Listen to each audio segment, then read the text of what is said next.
أعوذ بالله من الشيطان الرجيم. بسم الله الرحمن الرحيم. Assalamualaikum warahmatullahi wabarakatuh. A'udzu billahi minasyaitonir rajim. Bismillahirrahmanirrahim. Alhamdulillahi rabbil alamin. Wa bihi nasta'inu ala umurid dunya waddin. Wassalatu wassalamu ala sayyidina Muhammadin wa ala alihi wa sahbihi ajma'in. Amma ba'd. Saudaraku rahimakumullah, telah masyhur diketahui bahwa surat Al-Waqi'ah adalah surat yang menjauhkan dari kefakiran, memberi kecukupan rezeki, dan mendatangkan kekayaan. Kemujarabannya sudah banyak dibuktikan oleh para ulama semenjak dahulu. Bahkan dalam sebuah riwayat hadis, surat ini dinamai surat kekayaan. Rasulullah Shallallahu Alaihi Wasallam bersabda, Suratul Waqi'ah, Suratul Ghina. Surat Al-Waqi'ah adalah surat kekayaan. Bagaimana cara mengamalkan surat Al-Waqi'ah untuk mendatangkan rezeki dan kekayaan? Berikut kami sampaikan penjelasannya. Semoga memberi manfaat untuk kita semuanya. Amin ya rabbal alamin. 1. Menjauhkan kefakiran. Bagaimanapun, dari segala sisi, kefakiran adalah kondisi yang tidak menyenangkan, menderitakan, bahkan bisa membahayakan. Maka semenjak dahulu, Rasulullah Shallallahu Alaihi Wasallam telah memperingatkan, kadal faqru ayyakuna kufran. Hampir-hampir kefakiran itu menyebabkan kekufuran. Hadits riwayat Abu Naim, Baihaqi, dan Ahmad bin Munir. Dan tak kalah bahayanya adalah kefakiran jiwa. Orang yang menderita kefakiran jiwa, maka ia cenderung menjadi orang yang tamak, rakus, serakah, sombong, dan egois. Dari itu, sangatlah penting bagi kita, terutama yang hidup di akhir zaman ini, berusaha dengan sekuat tenaga agar terhindar dari kondisi fakir, baik fakir harta maupun jiwa, fakir lahir dan juga batin. Untuk keperluan ini, membaca dan mengamalkan surat Al-Waqi'ah adalah salah satu sarana atau amalan yang telah terbukti mujarab untuk menjauhkan kefakiran. Sebagaimana Nabi Shallallahu Alaihi Wasallam bersabda, "Man qara'a suratal waqi'ati kulla lailatin lam tusibhu faqatun abadan." Siapa yang membaca surat Al-Waqi'ah setiap malam, maka ia tidak akan ditimpa kefakiran selama-lamanya. Hadits riwayat Abu Ubaid, Abu Ya'la, Ibnu Mardawai, Ibnu Sunni, Ibnu Asakir, dan Baihaqi. Bila orang yang miskin membaca surat ini, maka ia akan diberi kecukupan dan dipenuhi kekayaan. Dan bila orang yang kaya membaca surat ini, maka ia akan disembuhkan dari kefakiran jiwanya. 2. Mendatangkan rezeki dan kekayaan. Di satu sisi, membaca surat Al-Waqi'ah akan menjauhkan dari kefakiran. Dan di sisi yang lain, ia akan mendatangkan rezeki dan kekayaan. Jadi, kita dapat manfaat ganda. Inilah istimewanya surat Al-Waqi'ah. Diriwayatkan dari Ibnu Mas'ud radhiyallahu anhu bahwa Rasulullah Shallallahu Alaihi Wasallam bersabda, Suratul Waqi'ati Suratul Ghina. Faqra'uha wa'allimuha auladakum. Surat Al-Waqi'ah adalah surat kekayaan. Maka bacalah dan ajarkanlah ia pada anak-anakmu. Hadits riwayat Ibnu Asakir. Diriwayatkan dari Anas radhiyallahu anhu bahwa Rasulullah shallallahu alaihi wasallam bersabda, "Allimu nisa'akum suratal waqi'ah fa innaha suratul ghina." Ajarkanlah surat Al-Waqi'ah kepada istri-istrimu, karena sesungguhnya ia adalah surat kekayaan. Hadits riwayat Dailami. Dinyatakan dhaif dalam Al-Jami'us Shaghir. Keistimewaan surat ini telah banyak dibuktikan oleh para ulama, masyayikh, dan juga para praktisi semenjak dahulu. Al-Munawi dalam Faidul Qadir berkata, ini termasuk pengobatan ilahiyah, dan ia bermanfaat untuk menjaga kesehatan dan menghilangkan sakit. Karena itu, para masyayikh atau para guru membiasakan membacanya pada hari-hari yang sulit. Imam Ghazali dalam Minhajul Abidin berkata, membaca surat ini, yakni Al-Waqi'ah, dikala sulit dalam urusan rezeki dan kebutuhan yang mendesak pada sesuatu, adalah telah datang tentangnya khobar-khobar yang maksur dari Nabi Shallallahu Alaihi Wasallam dan dari para sahabat. Hingga ketika sahabat Ibnu Mas'ud dibantah dalam urusan anaknya, ketika ia tidak meninggalkan harta dunia untuk mereka, maka ia menjawab, sungguh aku telah meninggalkan surat Al-Waqi'ah untuk mereka.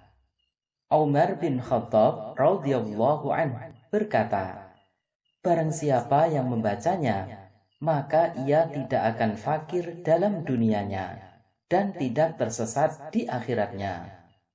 Aisyah radhiyallahu anha berkata, janganlah salah seorang dari kalian, para wanita, lemah dari membaca surat Al-Waqi'ah. Sirri bin Yahya berkata, Abu Fatimah tak pernah meninggalkan membacanya setiap malam.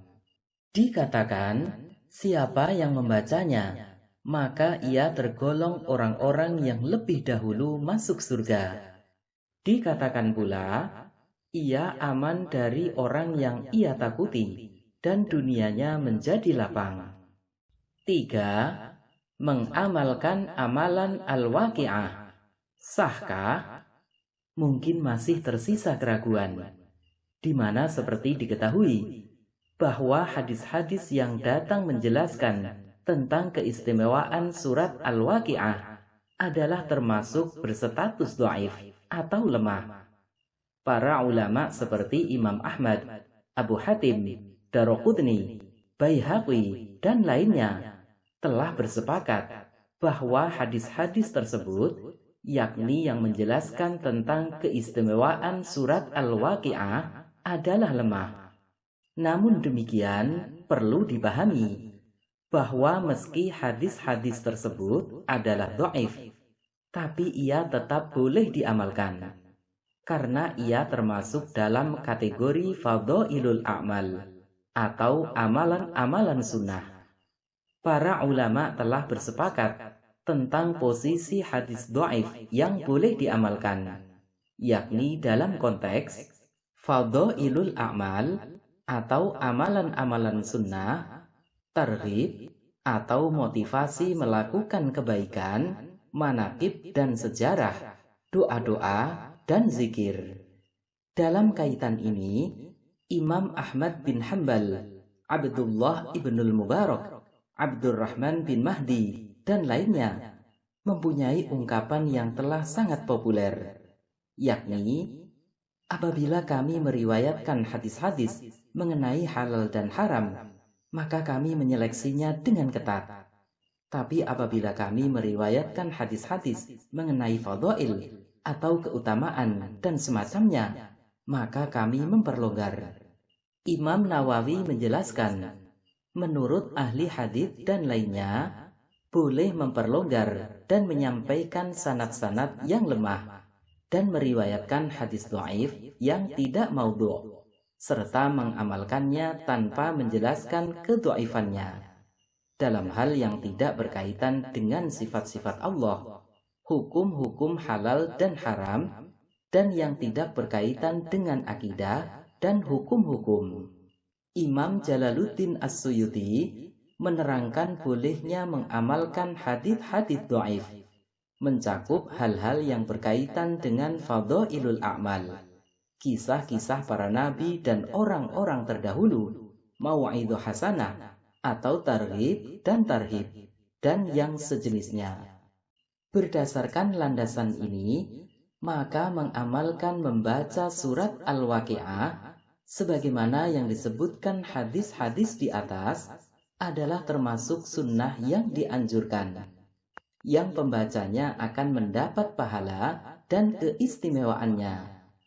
Dan yang jelas, amalan Al-Waqi'ah ini telah masyhur di kalangan para sahabat, tabi'in, ulama, masyayikh, dan juga para praktisi. 4. Cara mengamalkan surat Al-Waqi'ah. Berikut adalah cara mengamalkan surat Al-Waqi'ah untuk menjauhkan kefakiran dan mendatangkan rezeki serta kekayaan. Pertama, baca dan amalkan di malam hari. Demikian ini mengikuti petunjuk hadits Nabi Shallallahu Alaihi Wasallam sebagaimana yang telah disebutkan. Bila mengamalkan di malam hari terasa berat dan sulit, maka bisa membaca atau mengamalkan Al-Waqi'ah ini di waktu penghujung siang atau penghujung malam, yakni sehabis sholat subuh atau sehabis sholat asar. Keduanya adalah waktu yang utama untuk berzikir dan mengingat Allah. Allah Subhanahu wa Ta'ala berfirman, "Maka bersabarlah kamu terhadap apa yang mereka katakan, dan bertasbihlah sambil memuji Tuhanmu sebelum terbit matahari dan sebelum terbenamnya." Quran Surah Qaf ayat 39. Dan keduanya adalah waktu berkumpulnya malaikat malam dan siang. Sebagaimana Nabi Shallallahu Alaihi Wasallam bersabda, malaikat malam dan malaikat siang berkumpul ketika sholat fajar atau sholat subuh dan sholat asar. Hadits riwayat Imam Ahmad. Kedua, bacalah dengan khusyuk, karena khusyuk adalah pintu menuju khudu, rendah diri, dan hudur, kehadiran hati. Dengan khusyuk inilah keistimewaan akan muncul dan ijabah serta qabul akan didapatkan. Allah Subhanahu wa Ta'ala berfirman, "Dan berdoalah kepadanya dengan rasa takut dan harapan. Sesungguhnya rahmat Allah amat dekat kepada orang-orang yang berbuat baik." Quran Surah Al-A'raf ayat 56. Ketiga, berdoalah setelah selesai membaca surat Al-Waqi'ah, karena seperti disebutkan dalam hadits Nabi Shallallahu Alaihi Wasallam, sesungguhnya orang yang membaca Al-Quran itu punya doa yang mustajab bila pemiliknya, yakni Allah Subhanahu wa Ta'ala, menghendaki, maka dia menyegerakan di dunia, dan bila dia menghendaki, maka dia mengakhirkannya sampai akhirat. Hadits riwayat Ibnu Mardawai. Keempat, jagalah kontinuitas dan tetaplah istiqomah, karena istiqomah adalah kunci utama ijabah dan karomah. Allah Subhanahu wa Ta'ala berfirman, "Dan bahwasanya jikalau mereka tetap berjalan lurus di atas jalan itu, yakni agama Islam, benar-benar kami akan memberi minum kepada mereka air yang segar, yakni rezeki yang banyak." Quran Surah Al-Jin ayat 16.